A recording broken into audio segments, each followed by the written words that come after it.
Scribble notes when I wrote these quotes. If I offend, pardon me, there's more of me to grow. Creative in my process, enjoy the show. The will is different when you recognize the different strokes. Different folks, same goals, we all want the most. So when we reach the top, we can enjoy the toast. The type of bread we get is fresh about the bakery. Told them don't play with me, with or without a degree. Don't question my intensity, bravery. Similar to agencies that want to see you fold. So just pray for me. Yeah, Einstein with my energy. The way he differentiated is that he said one is bargaining and one is negotiating. You go to anywhere and you say, hey, it's $10. No, I'm going to give you $5 because you're not going to see this person again, probably. Yeah. You just want the stuff, whatever it is and you think you only want to pay $5, you take it and you go home and you're done with it.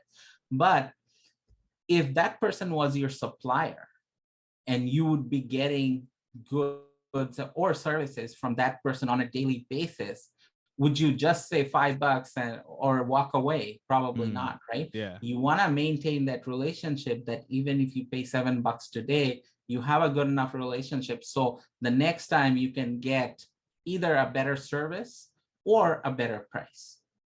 So, this is a very simple example, but what I'm trying to do at least is I'm trying to bring in business owners who have a track record of success in their business and they're talking about ways they've gotten there.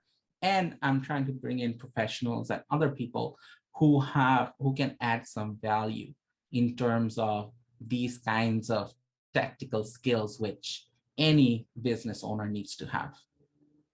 Yeah, that's awesome. Like, honestly, because it's taking something that might seem unrelated and being able to give it to your audience, supply it to your audience, and teach them skills that they otherwise wouldn't even have considered. Taking a tactic negotiator and saying, this is a great person to learn how to negotiate from.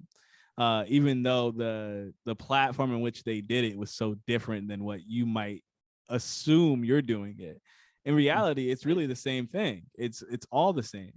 And then also just looking at it from a content creation standpoint, it's a really cool way to differentiate what you're offering compared to everyone else.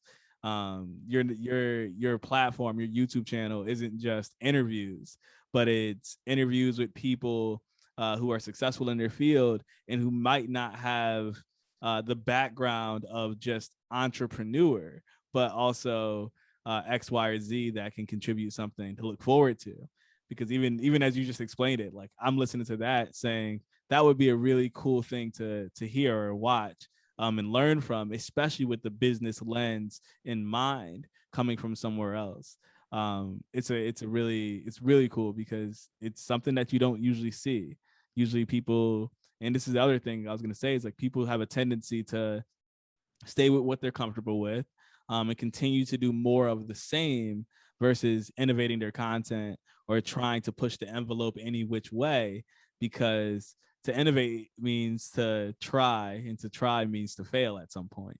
And yeah, you'll be successful, but as you know, right, you try as much as you want, you are going to fail and you have to learn from failures.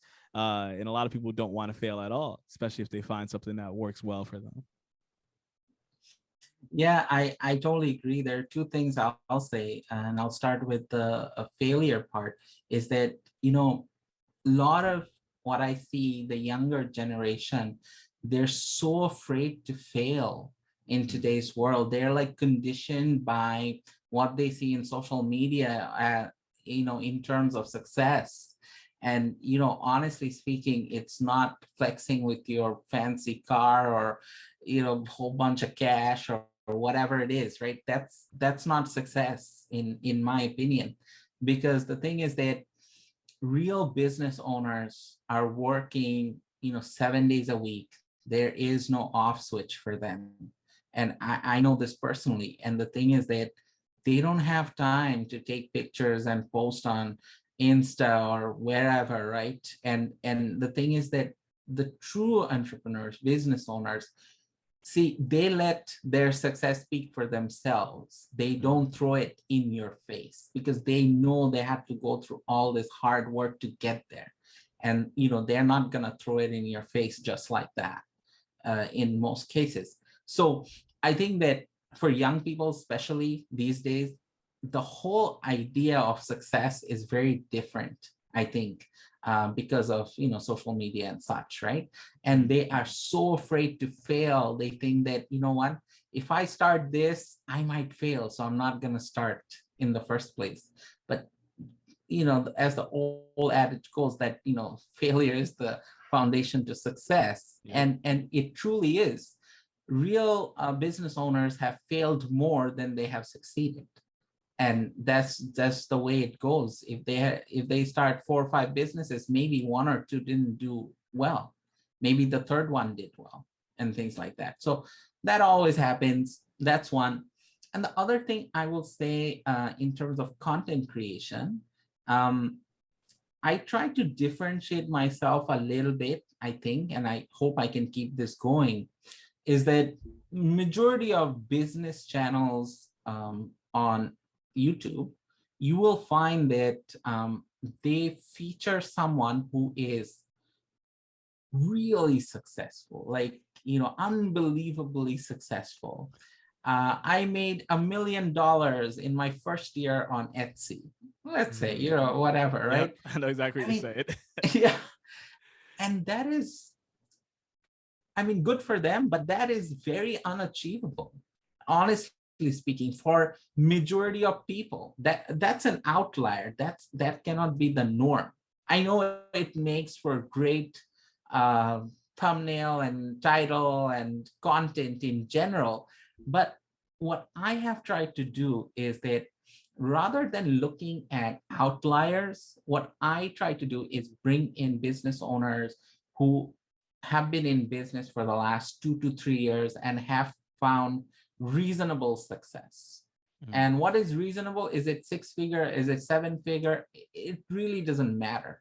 What matters, more importantly, is that they were able to, in most cases, replace their income, which they were making at their jobs, and then they were able to transition to running their businesses full time. And I think that is what most people are trying to achieve.